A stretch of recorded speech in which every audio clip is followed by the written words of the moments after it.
जय गुरु जी। शुक्राना गुरु जी। सारी संगत को जय गुरु जी।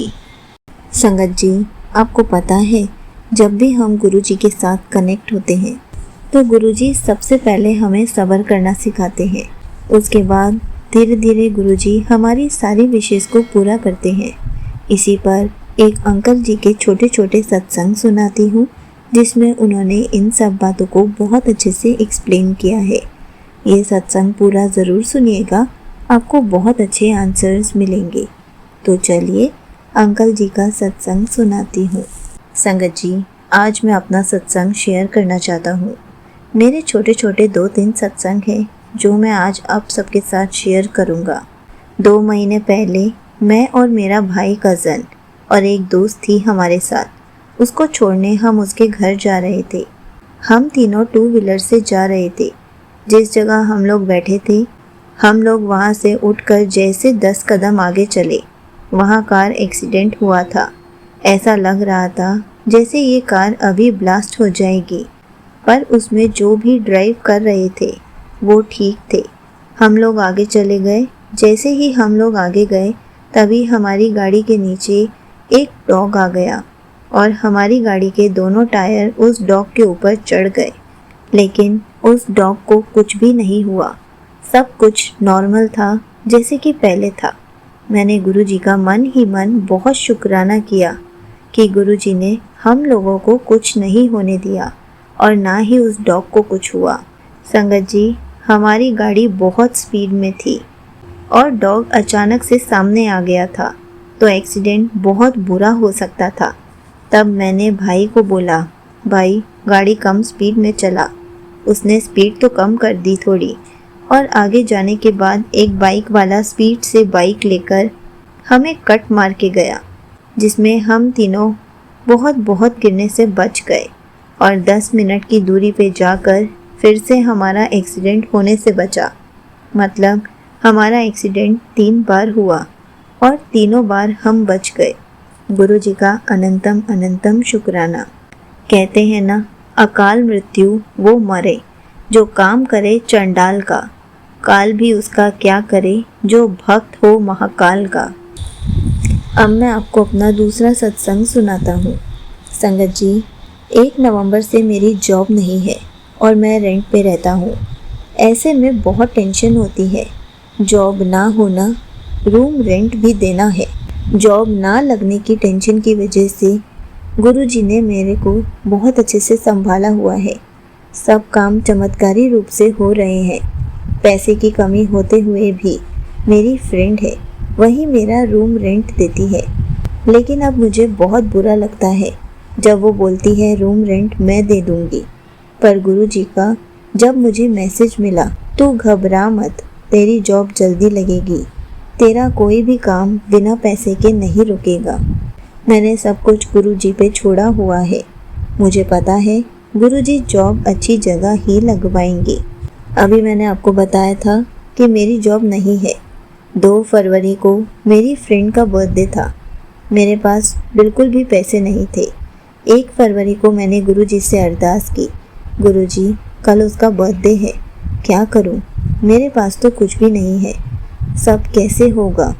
ज़्यादा नहीं तो एक केक ही कटवा दूं। अगले दिन गुरुजी ने सब अरेंजमेंट कर दिया। उसके लिए भी गुरुजी का बहुत बहुत शुक्राना। अब मैं आपसे अपना एक और सत्संग शेयर करता हूँ। मैंने जनवरी में अपनी फ्रेंड को बोला था कि इस शिवरात्रि मेरे साथ आप भी व्रत कर लो, जबकि उसने कभी व्रत नहीं किया। उसने बोला कि मुझसे नहीं होता है, मैंने कभी नहीं किया है व्रत। तो मैंने बोला कोई बात नहीं। मैंने फिर कुछ नहीं कहा। पर शिवरात्रि से 1 दिन पहले जब हम दोनों हनुमान मंदिर गए प्रसाद चढ़ाने और मंदिर से बाहर आए, तो उसने मुझे खुद ही बोला, कल सुबह कितने बजे मंदिर जल चढ़ाने जाना है, तभी तो मैं व्रत रख पाऊंगी। जल चढ़ाने के बाद मैंने 2 सेकंड के लिए कुछ नहीं बोला। उसके बाद मैंने कहा कि कोई ज़बरदस्ती नहीं है, आप रहने दो, व्रत मत रखो। उसने कहा ठीक है, लेट हो गया है। तो मैंने उसे घर छोड़ दिया। तब मैंने उसे यही बोला, ज़बरदस्ती नहीं है व्रत करने की, मन है तभी व्रत रखना, नहीं तो रहने देना। मैंने उसको कहा हम मंदिर 6:30 बजे जाएंगे, आप भी आ जाना। उसने कहा ठीक है। मुझे भी ना जाने क्या हुआ, मैंने उसके लिए फ्रूट्स ले लिए, जबकि मुझे पता है कि वो व्रत नहीं रखेगी। फिर भी बिना सोचे समझे फ्रूट्स ले लिए। अगले दिन सुबह जब उसने कॉल किया कि बारिश हो रही है, मैं तो रेडी हूँ मंदिर जाने के लिए, तो मैंने बोला कोई नहीं, बारिश रुक जाएगी। पर 8 बजे उसको अपनी ड्यूटी भी जाना था। वो एक हॉस्पिटल में जॉब करती है, नर्सिंग स्टाफ है। बारिश ना रुकने पर मैंने बोला दिन में चल लेना, अब आप लेट हो जाओगी तो अभी आप हॉस्पिटल चले जाओ। उसने कहा मेरा व्रत है। मुझे ज़रा भरोसा नहीं हुआ उस पर। मैंने उसे ऐसे ही बोल दिया ठीक है, अगर व्रत है तो आप घर पे ही पूजा कर लो, दिन में मंदिर चल लेंगे। उसके बाद जब हम 3 बजे मंदिर गए तो उसने कहा मैंने सच में व्रत रखा है।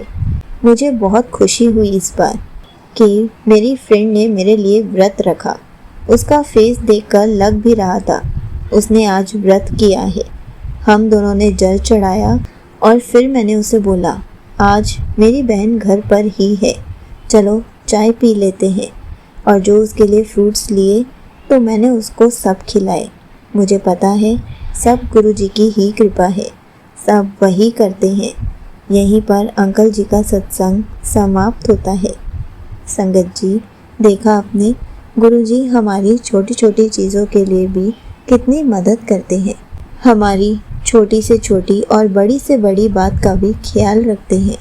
इसलिए हमें हर पल गुरुजी का शुक्राना करना चाहिए और हमारे अंदर थोड़ा सा सब्र होना चाहिए, ताकि गुरुजी हमारे लिए जो भी कर रहे हैं उसमें अगर थोड़ा सा टाइम लग रहा है तो कोई बात नहीं, क्या पता हम जो सोच रहे हैं गुरुजी उससे बढ़कर ही हमें दे।